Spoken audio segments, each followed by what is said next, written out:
नमस्कार। CSIR net के मन की बात। जी हाँ, इसके पहले एपिसोड में आप सबका हार्दिक स्वागत है। किसी के मन की बात को कैसे जाना जा सकता है और ख़ास तौर पे CSIR नेट के मन की बात को मुश्किल है, लेकिन फिर भी हम ये देखेंगे कि दिसंबर 2017 में CSIR नेट के मन में क्या था, है ना? उसका मन ना बहुत अच्छा था और इसलिए एक बहुत ही साधारण से कॉन्सेप्ट पे सवाल पूछ लिया था। अगर 2021 में भी उनका मन अगर उतना ही निश्चल और अच्छा रहा, तो क्या वो ये सवाल पूछ सकता है या ये सवाल पूछ सकता है? यही हम डिस्कस करेंगे इस एपिसोड में। कहने का मतलब ये है कि CSIR नेट के पुराने जो सवाल हैं, प्रीवियस ईयर के जो सवाल हैं, उससे उनके मन को टटोलने की एक कोशिश करेंगे। पहला ही एपिसोड है तो इजी कॉन्सेप्ट को चूज किया है। किस किस कॉन्सेप्ट्स पे आप मन की बात चाहते हैं उसको कमेंट सेक्शन में ज़रूर बताएं, ठीक है? और इस चैनल का प्लेलिस्ट भी आप एक बार देख लें, ठीक है? तो चलिए, आज का जो कॉन्सेप्ट है ना, जिसपे कि 2017 इस सवाल को पूछा था, उस कॉन्सेप्ट को पहले एक बार रिव्यू करते हैं, फिर खटाखट एक सवाल जो कि 2017 में आया था और 2021 में जो आ सकते हैं, मैं कोई गारंटी नहीं है, लेकिन उसी कॉन्सेप्ट पे अगर पूछा गया तो उस तरह के सवाल आ सकते हैं। वो दो सवाल भी देखेंगे। तो सबसे पहले कॉन्सेप्ट क्या था कि अगर आपका एक फंक्शन है एफ ऑफ जेड, ठीक है, जो कि एनालिटिक है within a closed contour C, ठीक है, मान लीजिए ये एक क्लोज्ड कंटूर है एंटी क्लॉकवाइज सेंस के साथ, ठीक है, और इसके अंदर कोई फंक्शन एफ जेड इसके ऊपर और इसके अंदर एनालिटिक है, और ठीक है, और एक पॉइंट है जो कि विद इन दिस कंटूर है, ठीक है, इस कंटूर के अंदर कोई पॉइंट ए है, ठीक है।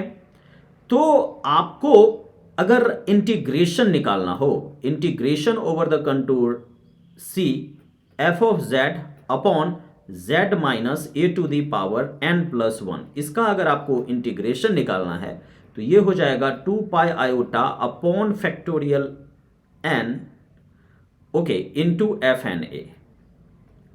ऑल राइट, तो ये जो है एग्जैक्टली इसी फॉर्मूला पे ये सवाल आप देख सकते हैं। यहां पे क्या है, C be the circle of radius 2, C एक सर्कल है जिसका कि रेडियस 2 है, ठीक है, इसकी लंबाई 2 है, ठीक है, और आपको जो इंटीग्रल फाइंड आउट करना है z इज इक्वल टू 1 पे, यानी कि इसके अंदर है ये जो पॉइंट है, वही तो इसमें भी कह रहा था कि जिस पे आपको आपने इंटीग्रल निकालना है वो इसके अंदर रहना चाहिए।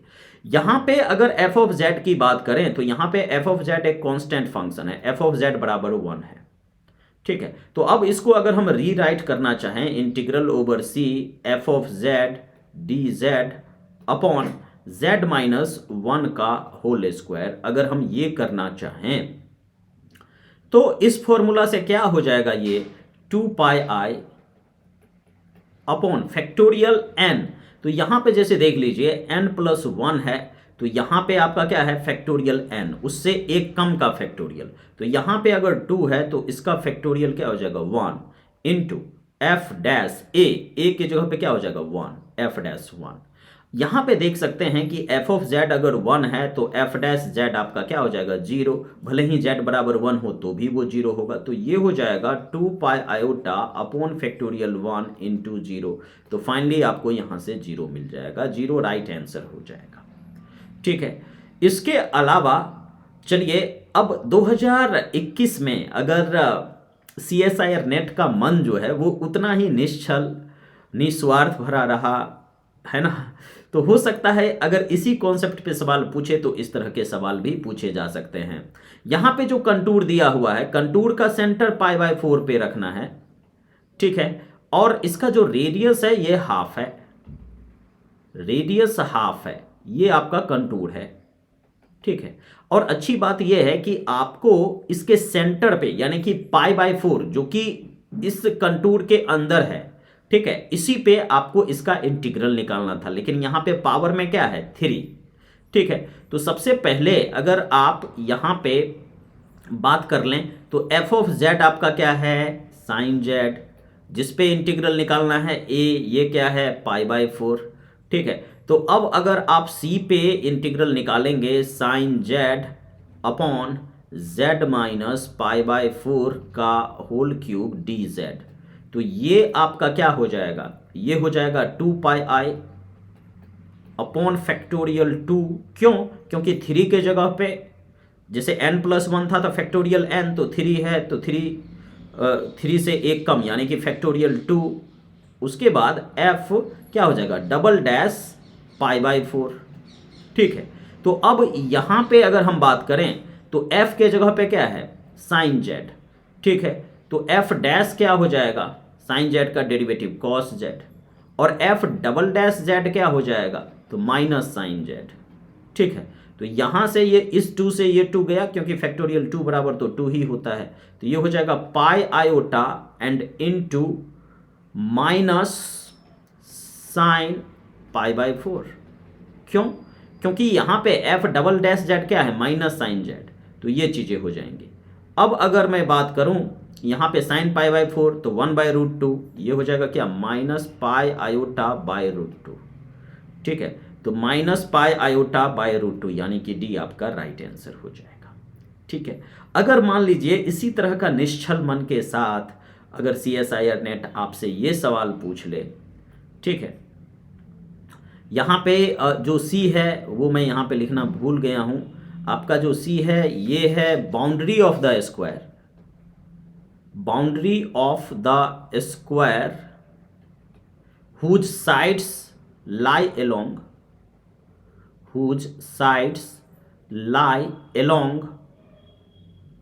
x is equals to plus minus 2, y is equals to plus minus 2, described in positive sense, ये आपका कंटूर है, डिस्क्राइब्ड इन पॉजिटिव सेंस।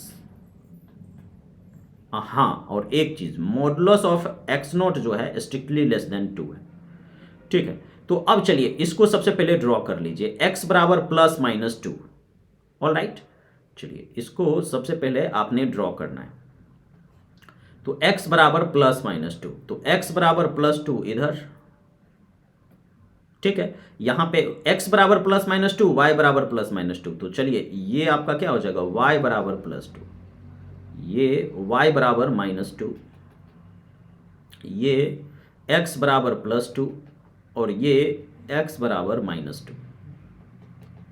ठीक है, ये चीजें, और जो x0 है उसका मॉडुलस लेस देन 2 है, इसका मतलब है कि आपका जो x0 है वो कहां पे होगा, या तो यहां पे होगा x0 या तो यहां पे होगा। ठीक है, तो इसका मतलब है कि जिस पॉइंट पे आपने इंटीग्रेशन फाइंड आउट करना है वो आपके कंटूर के अंदर है। अच्छी बात है। अब यहां पे अगर आप इस सवाल में f ऑफ z का जिक्र करेंगे तो tan z/2। ठीक है, लेकिन आपको यहां पे स्क्वायर दिया हुआ है। ठीक है, तो डेफिनेटली f डैश z की जरूरत होगी, तो f डैश z आपका क्या हो जाएगा, सेक स्क्वायर z/2। ठीक है, और z/2 का फिर से डेरिवेटिव तो 1/2, ये हो जाएगा 1/2 सेक स्क्वायर z/2।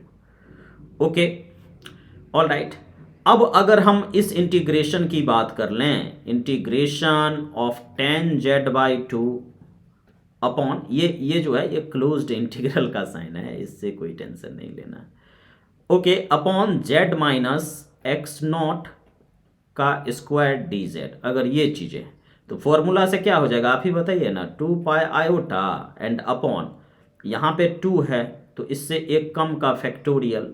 ओके, यहाँ पे 2 है तो इससे एक कम का डेरिवेटिव f डैश z0 है ना, f dash z eight x0 है ना, तो यहाँ से आप क्या लिखेंगे, ये हो जाएगा 2 पाई आयोटा, फैक्टोरियल 1 तो 1 ही होता है, और इसका f dash z0 eight x0 अगर बात करेंगे तो ये हो जाएगा 1/2 एंड सेक स्क्वायर z के जगह पे x0/2 है कि नहीं, तो 2 से 2 कैंसिल हो जाएगा और फाइनली आपको मिलेगा क्या, आपको मिलेगा pi iota sec square x0/2, pi iota sec square x0/2।